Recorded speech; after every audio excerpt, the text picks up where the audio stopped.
Baik rekan-rekan sekalian, Assalamualaikum warahmatullahi wabarakatuh. Salam sejahtera buat kita semua. Kami perlu menjelaskan sejak awal terkait dengan terungkapnya kasus pembunuhan berantai ini. Awal mulanya kita menerima laporan dari Polres Bekasi Kota berupa laporan polisi penemuan mayat. Kemudian kami bentuk tim gabungan antara Polres Metro Bekasi dan Direktorat Reserse Kriminal Umum Polda Metro Jaya. Kami adakan olah TKP bersama-sama tim ahli, kolaborasi interprofesi. Akan kami selidiki apakah ini merupakan delik ataupun perbuatan pidana. Ternyata kami di sana menemukan kejanggalan. Yang pertama kami temukan lubang yang ini jadi bahan pertanyaan kami. Kemudian dari laboratorium forensik setelah dianalisis menemukan dari bahan-bahan sisa makanan ini mengandung 2 jenis racun, racun tikus dan racun untuk hama pestisida. Kemudian dari kedokteran forensik hasil otopsi menemukan zat yang sama, 2 racun ini.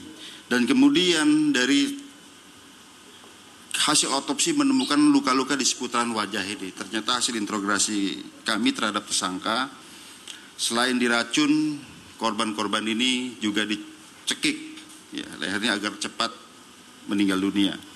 Dari Bekasi kami identifikasi pertama ada 5 korban. 3 orang meninggal dunia, 1 orang atas nama Neng Ayu usia 5 tahun. Ini juga minum racun tapi tidak banyak. Sekarang selamat ya, sudah kita rawat ya, di KPAD ya. Kemudian yang 1 ini minum racun juga. Ternyata ini memang sengaja minum racun tapi tidak banyak. Ternyata ini juga tersangka. Nah kemudian kita adakan integrasi terhadap 2 tersangka. Kita dari sini kita dapatkan 2 alat bukti yang cukup. Kolaborasi interprofesi ini kami temukan entry point, titik masuk untuk mengungkap siapa pelakunya. Dari digital forensik kami temukan, ternyata adalah skenario pembunuhan berencana. Kemudian berdasarkan 2 alat bukti yang cukup, malam itu juga kami tangkap 2 orang di Cianjur. Dari 2 orang Cianjur, ternyata 1 orang ini atas nama Dede yang ada di rumah sakit Bantar di Bekasi, RSUD Bantar Gebang, kita pindahan ke Ramat Jati. Ternyata ini juga tersangka. Dan kami teliti, kami adakan interogasi, kami juga didampingi tim ahli dari psikologi forensik untuk melaksanakan otopsi psikologi. Akhirnya terungkap lagi. Ternyata kami temukan entry point baru, fakta baru. Ternyata ada korban-korban lain sebelum TKP Bekasi. Kami mendapatkan kesaksian dari salah satu keluarga dekat dari tersangka ini menyatakan, saya juga dulu hampir dibunuh Pak. Tapi kemudian saya melarikan diri dan sekarang menjadi TKW di luar negeri, Saudi Arabia. Nah, kami adakan pemeriksaan secara berkesinambungan. Nah, kami ketemukan fakta baru lagi. Ternyata tersangka atas nama Dede ini mengkompulir dana-dana yang diperoleh dari para TKW yang ada di luar negeri. Ya, berdasarkan kesaksian beberapa orang saksi, mereka dijanjikan pada saat nanti kembali ke Indonesia akan memperoleh rumah bagus dan lain sebagainya. Ada penggandaan uang. Ya. Kemudian hasil pengakuan tersangka, mereka sudah membunuh 6 orang di luar TKP Bekasi. Dan saat ini sedang kita selidiki. Sampai sekarang tim kami, kolaborasi interprofesi, laboratorium forensik, kedokteran forensik, tim penyelidik lapangan kami masih berkumpul di Cianjur. Sudah berhasil dibongkar 3 bukan makam ya, jadi tempat dikuburkan korban-korban ini. Ada yang di sebelah WC, ada yang di dalam rumah dan lain sebagainya. Bahkan yang menyedihkan rekan-rekan sekalian, di salah satu rumah tersangka sudah disiapkan lubang baru yang sama persis dengan TKP yang ada di Bekasi. Siapakah yang menjadi korban berikutnya? Ini yang kami sedang selidiki.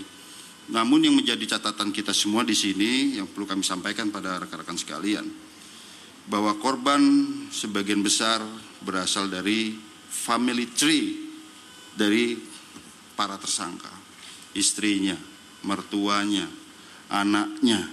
Tapi di sisi lain ada 2 orang ini yang teridentifikasi, 6 orang yang meninggal di luar TKP Bekasi adalah TKW yang memasukkan atau mengirimkan uangnya kepada tersangka.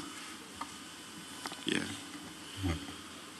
Kemudian rekan-rekan sekalian, sebagaimana kita sampaikan, ini terus kami adakan penyelidikan secara berkesinambungan, ya, karena dari beberapa saksi masih menyampaikan ada teman kami yang sampai sekarang belum jelas ada di mana. Oleh karenanya ini penyelidikan belum selesai rekan-rekan sekalian, dan kami akan telusuri dari para korban penipuan maupun yang lain. Kami akan telusuri ini orangnya ada di mana, apakah masih di luar negeri, apakah ada di Indonesia, apakah sehat. Nah, ini kami sedang selidiki. Oleh karenanya rekan-rekan sekalian, hari ini dan ke depan tim lengkap kolaborasi interprofesi Polda Metro Jaya masih berada di Cianjur, dan hari ini khusus tim otopsi psikologi forensik mendampingi kami untuk melihat apa motif sebenarnya. Kalau memang penipuan, mengapa harus ada anak 2 tahun yang dibunuh? Mengapa harus ada anak 5 tahun yang harus diracun? Itu skenario sudah tergambar semua dari metode penyelidikan kami, baik itu digital forensik maupun keterangan-keterangan saksi, otopsi psikologi dan lain sebagainya. Jadi sekali lagi penyelidikan kami belum selesai. Kami mohon doanya agar ini bisa terungkap, bahwa kami tidak berdasar terhadap pengakuan tersangka. Kami harus buktikan, kami harus bicara secara fakta berdasarkan alat bukti dan lain sebagainya. Saya kira demikian. Kami persilakan, mungkin kalau ada yang perlu ditanyakan bisa dijawab oleh Kapolres maupun saya, pun Kabid Humas maupun expert yang lain. Kami silakan. Baik.